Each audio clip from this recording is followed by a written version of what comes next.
নমস্কার নমস্কার আপনাদের সবাইকে এই আইন ও আদালত চ্যানেলে আন্তরিক স্বাগত জানাই। আপনাদের মতামত পেয়ে উৎসাহিত হয়ে অনুপ্রাণিত হয়ে আমরা এই চ্যানেলটিকে একটি স্থায়ী রূপ দেওয়ার চেষ্টা করছি। এই চ্যানেলে আমরা আইন এবং আদালতের বিভিন্ন রায় সম্বন্ধে সময়ে সময়ে আলোচনা করব। আপনাদের সামনে এই নতুন চ্যানেল উপস্থাপন করতে সাহসী হয়েছি আপনাদের মতামতের ভিত্তিতে উৎসাহ পেয়ে। শুরুতেই একটা ডিসক্লেমার দিয়ে রাখছি, এই চ্যানেলে কোনো মতামত কমেন্টস পাঠানোর সময় আপনারা কোনো বিচারপতি বা কোনো আদালতের বিরুদ্ধে অশ্রদ্ধামূলক কোনো মন্তব্য করবেন না, সেটা আদালত অবমাননা হবে। এবং আরও একটি কথা, এই চ্যানেলে আপনারা মতামত দেবেন, তার অর্থ এই নয় যে আপনারা মতামত দেবেন না। আপনাদের কমেন্টস পেলে আপনাদের কোন আইনের বিষয়ে জানতে আপনারা আগ্রহী হবেন সে বিষয়ে আমরা জানতে পারব। আজকের আইনের বিষয় হচ্ছে সরকারি কর্মচারীদের বিষয়ে আইন। সেই আইন ভারতবর্ষে আমাদের সংবিধান মেনে, আমাদের রাজ্যের বা কেন্দ্রের আইন মেনে সরকারি কর্মচারীদের উপর আইন প্রযোজ্য হয়। সেই চাকরি শুরু থেকে, নিয়োগ থেকে অবসরকালীন সময় পর্যন্ত আইন অনুযায়ী একজন সরকারি কর্মচারী তার অধিকার ভোগ করেন, তার আচরণবিধি মেনে চলতে হয়, তার শাস্তি হয়, তার তদন্ত হয়। সেই কথাটা আমাদের মনে রাখতে হবে। আমাদের দেশের সর্বোচ্চ আইন হচ্ছে ভারতবর্ষের সংবিধান। এই সংবিধানে সমতার অধিকার আছে, সাম্যের অধিকার আছে, সকলের সমান অধিকার আছে। এই সংবিধানে অনুচ্ছেদ 14 সকল নাগরিকের জন্য সেই সমান সাম্যের অধিকার। আর সরকারি কর্মচারীদের জন্য এই অনুচ্ছেদ, এই সংবিধানেই অনুচ্ছেদ 16তে সেই সাম্যের কথা বলা হয়েছে, যেখানে বলা হয়েছে সরকারের অধীনে চাকরি বা কোনো পদে নিয়োগ সংক্রান্ত বিষয়ে সকল নাগরিকের সমান সুযোগ থাকবে। কেবল ধর্ম, প্রজাতি, জাতি, লিঙ্গ, বাসস্থান, জন্মস্থান হেতুতে অথবা অন্য কোনো একটি হেতুতে কোনো নাগরিক সরকারের অধীনে কোনো চাকরি বা পদের জন্য অযোগ্য বিবেচিত হবেন না। এই সাম্যের অধিকার আছে বলেই সমান কাজে সমান বেতন পাওয়ার একটা নীতি আছে, এবং এই বিষয়ে অনেকে যদি বঞ্চিত হন, যার অধিকার যদি লঙ্ঘন করা হয়, লঙ্ঘন করা হয়, তখন তাকে আদালতে গিয়ে সেই অধিকার বলবৎ করবার সুযোগ দেওয়া হয়েছে। হাইকোর্টে সরাসরি 226 অনুচ্ছেদ অনুযায়ী একজন সরাসরি মামলা করতে পারেন তার অধিকার বলবৎ করবার জন্যে।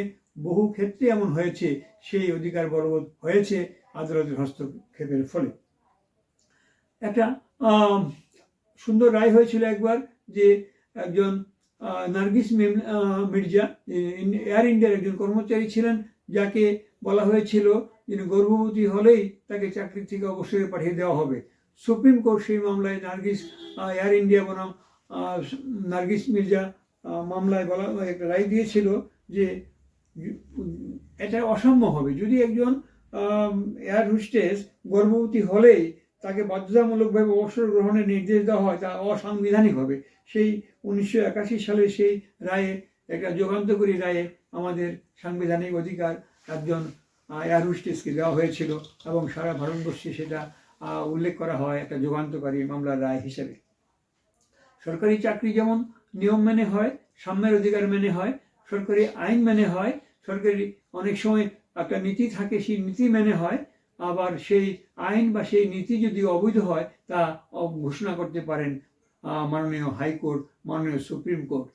সেটা অনেক সময় যদি অবৈধভাবে কোনো সরকার কাউকে চাকরি দেওয়া হয়, দুর্নীতি করে চাকরি দেওয়া হয়, সেখানে এমনও হয়েছে কোনো রাজ্যে যে যারা চাকরি দিয়েছেন তাদেরও শাস্তি হয়েছে, যারা চাকরি পেয়েছেন তাদের চাকরি বাতিল হয়েছে, এমন হয়েছে। আমরা এখানে যে কথাটা বলতে চাইছি যে চাকরির ক্ষেত্রে আইন মানা হয়েছে কিনা, সংবিধান মানা হয়েছে কিনা, নিয়ম নীতি আইন মেনে চাকরি পেয়েছেন কিনা, তাকে শাস্তি দেওয়া হয়েছে কিনা, সবটা আইন মেনে হবে। এবং সংবিধান অনুযায়ী কেউ চাইলে আদালতে, সুপ্রিম কোর্টে, হাইকোর্টে তার বিচার চাইতে পারেন, সেখানে চূড়ান্ত বিচার হবে। এবং যারা ব্যুরোক্রেট, যারা সরকারের রাজনৈতিক অংশ, তারা যা বলবেন তাই চূড়ান্ত কথা নয়, সেটা মনে রাখতে হবে। সরকারি চাকরি করতে গেলে আচরণবিধি মেনে চলতে হবে। একজন সরকারি কর্মচারী সৎ হবেন, তিনি ঊর্ধ্বতন কর্মকর্তার আদেশ মেনে চলবেন। তিনি সরকারি অফিসে বা সরকারি অফিসের বাইরেও মদ্যপান করবেন না, উচ্ছৃঙ্খল আচরণ করবেন না, তিনি সরকারি অর্থ তছরূপ করবেন না, তিনি বিভিন্নভাবে যে সম্পত্তি কেনার যে যা অর্থ আছে, আমি সম্পত্তি যে কোনো সম্পত্তি কিনে ফেলবো, মূল্যবান সম্পত্তি কিনে ফেলবো, আমি আমার একজন সরকারি অফিসার যদি মনে করেন আমার পদমর্যাদা কাজে লাগিয়ে আমি আমার পরিবারের কোনো সদস্যকে কোনো বেসরকারি কোম্পানিতে যাকে আমি সুযোগ সুবিধা পাইয়ে দেব আর আমার পরিবারের সদস্যকে চাকরি পাইয়ে দেব, সেটা বেআইনি হবে। এমন অনেক বিষয় আছে। ত্রিপুরাতে যে 1988 সালে TCS কন্ডাক্ট রুলস যেটা চালু আছে, সেইগুলিতে আচরণবিধি পরিষ্কার করে সবগুলি বলা আছে। এই আচরণবিধি যদি কেউ না মেনে চলে, তার বিরুদ্ধে অভিযোগ আসবে, তার বিরুদ্ধে তদন্ত হবে এবং তার সেই তদন্তে দোষ প্রমাণ হলে তার শাস্তি হতে পারে। এই আচরণবিধি যে কয়েকটি আমি উল্লেখ করছি, যে সরকারের পূর্ব অনুমতি ছাড়া কোনো পত্র পত্রিকা সম্পাদনা বা পরিচালন করা যাবে না, বা রেডিও প্রচারে অংশগ্রহণ করা যাবে না। তবে সাহিত্য, শিল্পকলা অথবা বিজ্ঞান বিষয়ে লেখা প্রচারের জন্য এই আচরণবিধির আইন বাধা হয়ে দাঁড়াবে না। সরকারের বিরূপ সমালোচনা করা যাবে না। সরকারি কর্মচারী, তিনি শিক্ষক হন আর যেই হন, রাজনীতি করতে পারবেন না। এটা একটা মারাত্মক প্রবণতা কোনো কোনো রাজ্যে, কোনো কোনো সরকারের অধীনে, যে সরকারি কর্মচারীদের পরোক্ষ বা প্রত্যক্ষভাবে রাজনীতিতে লাগিয়ে দেওয়া হয়। এটা বেআইনি, এবং এই আইন যদি কোনো সরকার এসে মনে করেন যে এই সরকারি কর্মচারী একটা গোষ্ঠী রাজনীতি করছে, আচরণবিধি লঙ্ঘন করছে, তবে তাকে আইন লঙ্ঘন করার অপরাধে তার বিরুদ্ধে তদন্ত করে যদি দোষ প্রমাণিত হয়, যদি দেখেন তিনি রাজনীতি করছেন, তিনি রাজনীতি নির্বাচনে দাঁড়িয়েছেন, তাকে শাস্তি দিতে পারেন, তাকে বরখাস্ত করতে পারেন। সেটা সেই ক্ষেত্রে হাইকোর্টে গেলে বা সুপ্রিম কোর্টে গেলেও কেউ তাকে বাঁচাতে পারবে না, যদি প্রমাণিত হয় যে তিনি আচরণবিধি লঙ্ঘন করেছেন। তবে তার অপরাধের সঙ্গে তার শাস্তি মানানসই হয়েছে কিনা একটা সেটা নিশ্চয়ই বলতে পারবেন কোনো সময় কোনো আদালত, সুপ্রিম কোর্ট, হাইকোর্ট। কোনো সরকারি কর্মচারী তার স্বামী থাকাকালীন, তার স্ত্রী থাকাকালীন দ্বিতীয়বার বিবাহ করতে পারবেন না।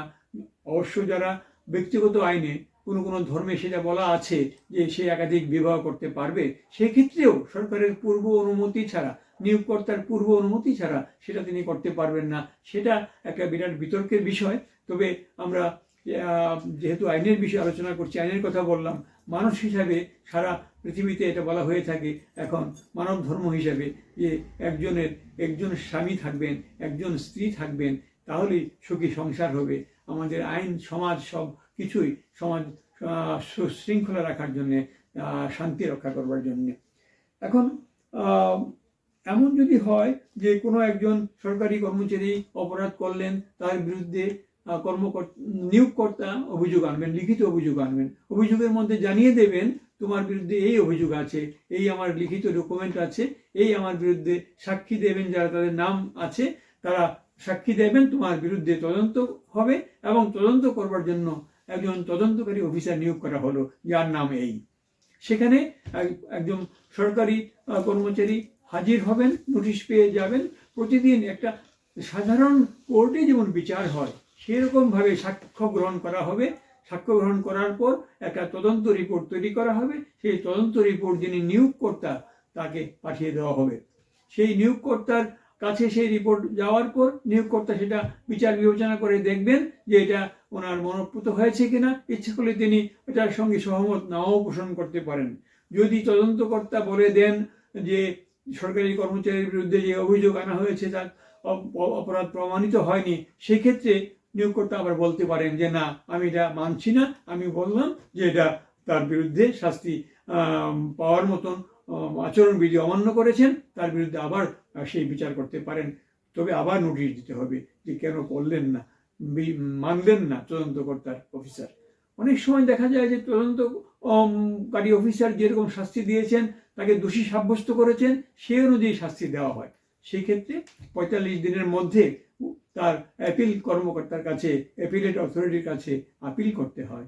সেই আপিলের বিচারে যদি তার শাস্তি মকুব হয়, শাস্তি রদ হয়, সেই চাকরিতে আবার থাকবে, নতুবা তাকে অন্যান্য সাক্ষী যে শাস্তি যদি অন্য কিছু হয়, এই নয় যে সমস্ত অপরাধের শাস্তি একমাত্র বরখাস্তই হতে পারে, আর খুব কম লঘু শাস্তিও হতে পারে। যেমন সবচেয়ে লঘু শাস্তি হতে পারে নিন্দা, ইংরেজিতে যাকে লেখা হয় সেন্সার, তোমাকে সতর্ক করা হলো এরকম কাজ তুমি আর করবেন না, এটা একটা শাস্তি তার সার্ভিস বুকে লেখা হয়। তাছাড়া তার প্রমোশন স্থগিত রাখবার শাস্তি হতে পারে।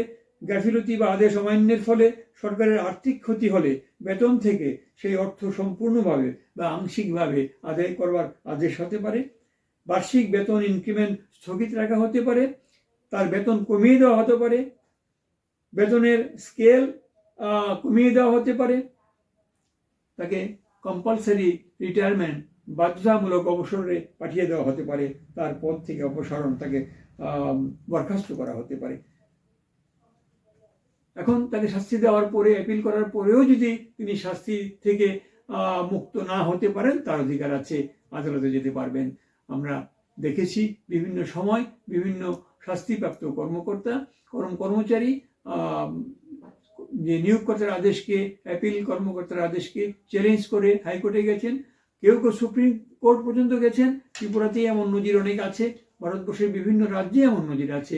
শেষ পর্যন্ত সুপ্রিম কোর্টে গিয়ে বহু বছর পরে তার অধিকার প্রতিষ্ঠিত হয়েছে, তার চাকরি চলে গেছিল, প্রমাণ হয়েছে সে কোনো দোষ করেনি। এমনকি আমাদের দেশে এমনও হয়েছে, আপনারা পত্রপত্রিকায় দেখেছেন, ইলেকট্রনিক মিডিয়া নিউজে দেখেছেন, যে কোনো একজন বৈজ্ঞানিক বহু বছর পরে তার যে নির্দোষ প্রমাণিত হয়েছেন সুপ্রিম কোর্টের আদেশের ফলে। এমন হয় যে হাইকোর্ট পর্যন্ত সে বিচার পায়নি, শেষ পর্যন্ত সুপ্রিম কোর্টে গিয়ে আমরা সেই দেখেছি নম্বী নারায়ণের মামলা, বৈজ্ঞানিক যিনি, তার বিরুদ্ধে তদন্ত করে দোষ প্রমাণিত হয়েছিল, রিপোর্ট দেওয়া হয়েছিল, তাকে শাস্তি দেওয়া হয়, জেলখানায় ছিলেন, তার উপর যে মানসিক উৎপীড়ন করা হয়েছিল তার বিচার হয়েছে বহুদিন পরে। কয়েক মাস আগে মাত্র তাকে সমস্ত অভিযোগ থেকে মুক্ত করা হয়েছে, তার সম্মান তিনি ফিরে পেয়েছেন, তার চাকরির থেকে পাওনা গন্ডা সব কিছু তিনি ফিরে পেয়েছেন। এই হচ্ছে সরকারি চাকরি থেকে, নিয়োগ থেকে তার আচরণবিধির কথা, তার শাস্তির কথা আমরা বললাম। আমরা যে কথাটা বলতে চাই, যে কোনো চাকরির থেকে কোনো শাস্তি দিতে গেলে আমাদের যে তদন্ত করা হবে সেটার একটা পদ্ধতি আছে, সেটার নিয়ম আইন আছে। সেই আইনটা হচ্ছে CCA রুলস 1965। ওটা অরিজিনালি আগে ছিল কেন্দ্রীয় সরকারের আইন, সেই আইনটা বিভিন্ন রাজ্যে গ্রহণ করেছে, ত্রিপুরা সরকারও ওই আইনটাই গ্রহণ করেছে। সেটা CCS রুলস 1965 সাল নামেই আছে, কিন্তু ত্রিপুরা সরকার এই আইনটা গেজেটে বিজ্ঞপ্তি দিয়ে গ্রহণ করেছে। সময়ে সময়ে কেন্দ্রীয় সরকার যতগুলি সংশোধন করেছে সেই আইনে, ত্রিপুরা সরকার প্রায় সবগুলি গ্রহণ করেছে, এবং সেই অনুযায়ী তার বিরুদ্ধে কিভাবে সাক্ষ্য নেওয়া হবে, কিভাবে তাকে সাক্ষী দেওয়ার সুযোগ দেওয়া হবে, কিভাবে নিজের সাক্ষী আনবার অধিকার দেওয়া হবে বলা আছে।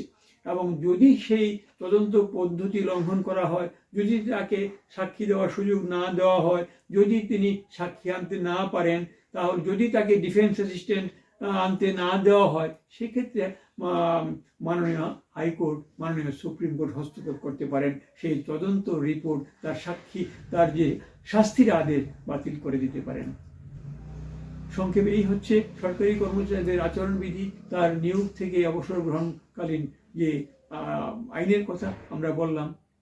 সবচেয়ে বড় কথা হচ্ছে, সরকারি কর্মচারী অনেক সময় আমরা দেখি যে একটা বলেন যে আমাকে উপরওয়ালা তো এই কাজটা করতে বললেন, এই কাজটা তো আসলে বেআইনি, আমি করতে চাই না, কি করবেন? আমরা সেই প্রশ্নের সম্মুখীন হয়েছি অনেক সময়। তো সেখানে আমাদের একটা পরামর্শ, ব্যক্তিগতভাবে আমি যে পরামর্শ দিয়েছি সেটা হচ্ছে যে উপরওয়ালার আদেশ মেনে চলবেন, লিখিত আদেশ না দিলেও মানতে হবে, কিন্তু আপনারা একটু বুদ্ধি করে সেই পরের দিনই বা ওই দিনই বলবেন, আমি তোমার মৌখিক আদেশের আদেশ মেনে আমি এই কাজটা করেছি। একটা অফিসে কপি থাকলে সেই, যদি বেআইনি হয়ে থাকে কোনো দিন আর এরকম কথা আর বলবেন না, আপনি অন্তর্মুক্ত থাকবেন।